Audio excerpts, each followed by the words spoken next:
हमसे मोहम्मद बिन अब्दुल्ला बिन नमीर ने बयान किया, कहा हमसे मोहम्मद बिन बशर ने बयान किया, कहा कि हमसे अबू हयान तीमी ने बयान किया, इस सनद के साथ, सिवाय इसके कि उनकी रवायत में है कि अगर लौंदी अपने शौहर को जन्म दे यानी लौंदिया।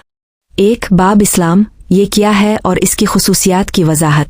मुझसे ज़हीर बन हर्ब ने बयान किया, कहा हमसे जरियर ने अमारा जो इब्न काका थे ने अबू ज़र अलैहिस्सलाम से, उन्होंने अबू हुरैरा रज़ी अल्लाह अन्हु से बयान किया, उन्होंने कहा रसूल अल्लाह सल्लल्लाहु अलैहि वसल्लम ने फरमाया, मुझसे पूछो। लेकिन वो इससे पूछने से बहुत डरते थे। फिर एक आदमी आया और घुटनों के बिल बैठ गया। इसने अर्ज़ किया, आ रसूल अल्लाह इस्लाम क्या है?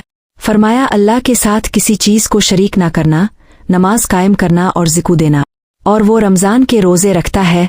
इसने कहा तुमने सच कहा। इसने कहा आ रसूल अल्लाह ईमान किया है?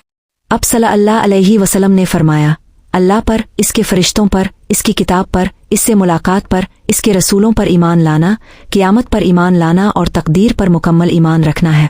इसने कहा तुमने सच कहा। इसने अर्ज़ किया आ रसूल अल्लाह फजीलत किया है? अब सल्लल्लाहु अलैहि वसल्लम ने फरमाया, अल्लाह से इस तरह डरना है जैसे तुम इसे देख रहे हो, क्योंकि अगर तुम इसे नहीं देख रहे हो तो वो तुम्हें ज़रूर देख रहा है। इसने कहा कि तुमने सच कहा है कि आ रसूल अल्लाह सल्लल्लाहु अलैहि वसल्लम क़यामत कब आएगी? मैं आपको इसकी अलामात के बारे में बताऊंगा। जब अब किसी औरत को अपने मालिक को जन्म देते हुए देखेंगे तो ये इसकी निशानियों में से है। जब तुम नंगे पाँव, नंगे, बहरे और गूंगे लोगों को ज़मीन के बादशाह बनते देखो तो ये इसकी निशानियों में से है। और जब तुम भीड़ बकरियों के चरवाहों को मुकाबला करते हुए देखते हो, इमारत, ये इसकी निशानियों में से एक है, 5 गैब चीज़ों में जिनको खुदा के सिवा कोई नहीं जानता। फिर अपने तिलावत फरमाई, यकीनन अल्लाह ही को क़यामत का इल्म है और वो बारिश बरसाता है और जानता है कि रहम में क्या है, और कोई जान नहीं जानता कि वो कल क्या कमाएगा, और कोई जान नहीं जानता कि वो किस ज़मीन में मरेगा।